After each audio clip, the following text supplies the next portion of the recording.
Back at Silver Dollar City. It's been 6 months since I've been here. This time, I do not have a season pass this year, but my parents do, so I'm using their guest passes this weekend. Bluegrass Festival. I definitely did this the right way. In the last 35 minutes actually, I got in line, and it was a 10-minute wait.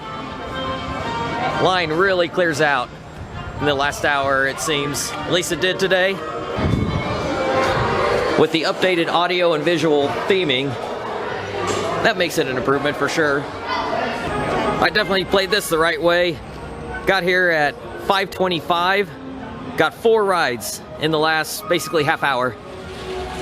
That first ride, it was like not even a 10-minute wait. And then it was almost a walk-on.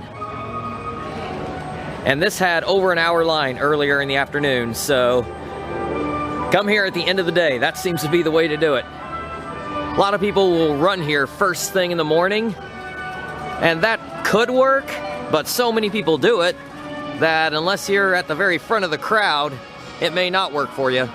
So if you really want the credit, come here at the end of the day. That might be the way to do it. You don't waste too much park time waiting in line in case there happens to still be a line, or maybe you get lucky like me and there's practically no line. Now compared to the original, a lot of the scenes are pretty much the same. I said earlier that the old one didn't do much for me. This version is definitely better. So the updated theming and onboard audio really improved the ride a lot from the original. However, if you think you're getting airtime on this just because it's an RMC, think again. You ain't getting any airtime on this. But that's okay, it's a family ride. I do think that the old version probably maybe gave a little pinch of airtime. This one doesn't, but you get better theming out of it. So that's the trade-off. And so if you know where the drop tower is, you got to go to the left and go all the way to the dead end. And yes, it is a ghost town right now because the park is closed. It's only been closed for 10 minutes, but everything really cleared out a lot in the last 2 hours, really. I waited less than 15 minutes for Powder Keg.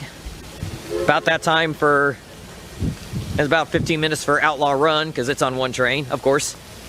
Wildfire was on 2 trains. There was no wait.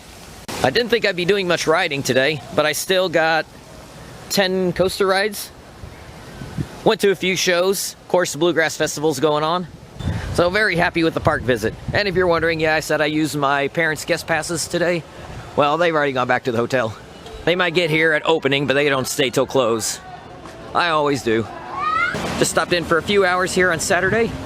Now I'm going to see Queen Esther at Sight and Sound Theater. I was able to get plenty of rides in for the short time I was here, and also saw Rhonda Vincent during the Bluegrass Festival.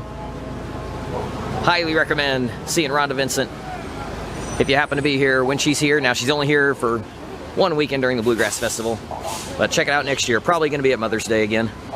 Haven't been doing a whole lot of vlogging because it's a family trip, but they're checking out another show and I decided to keep riding. Just got 4 rides in about 35 minutes on Outlaw Run. The line has grown a little bit since then, but overall lines have been short today. Mother's Day Sunday seems to be a good day to come and do rides. I got my mom with me in the park though, and she's been riding with me. Outlaw Run is on 1 train, but I still got those 4 rides in 35 minutes. Wildfire was on 2 trains, and I just heard the announcement from the Outlaw Run ops that they just went down to 1 train. Powder Keg was open early, just at the very start of the day, then it broke down, and I don't think it's been back up since. But got 2 rides during that time. So my mom and I made the right call to do that one first, because it didn't operate for very long. And we both have the Fire in the Hole credit. My dad even has that credit. I got 4 rides in a row at the end of the day on Friday on Fire in the Hole. And who knows, those might be the only times I ever ride it. So I knew that the good weather could bring out a big crowd, but being Mother's Day weekend actually probably cut down on the crowd, because a lot of people are off doing Mother's Day things. Well, I just took my mother here to Silver Dollar City. That's the way to do it. Or actually, she brought me here.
So the crowds definitely picked up right after I said that there were no crowds. Well, there weren't. Short lines, no crowds in the morning and early afternoon. Then it picked up. It still wasn't bad. Lines were about 20 minutes. Outlaw Run was probably about 30. Time Traveler was 15 to 20. So not terrible, but not the empty park feeling that I had when I was here 2 years ago for Mother's Day. So I guess people, they go to church with mom, take her out to eat, and then they come to Silver Dollar City. Which, that makes sense. That was really surprising 2 years ago when I was here, and in the afternoon there were no lines. But this was a family trip also for me, so I didn't do as much riding as I probably could have. So with all that, I finished the trip with 9 rides on Wildfire. That was my high count for any ride. 7 on Outlaw Run, 6 on Powder Keg, 4 on Time Traveler, 4 on Fire in the Hole.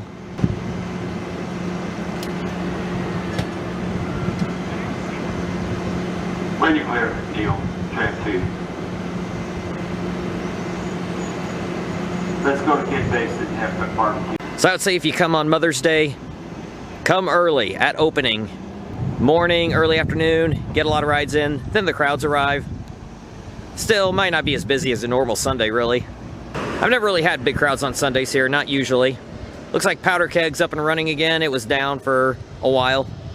And last year was weird because Time Traveler almost always had a shorter line than Outlaw Run every time that I was here. This weekend was more like normal with Outlaw Run with a shorter line, although did get a long line here in the afternoon. But Time Traveler had a very long line a couple times.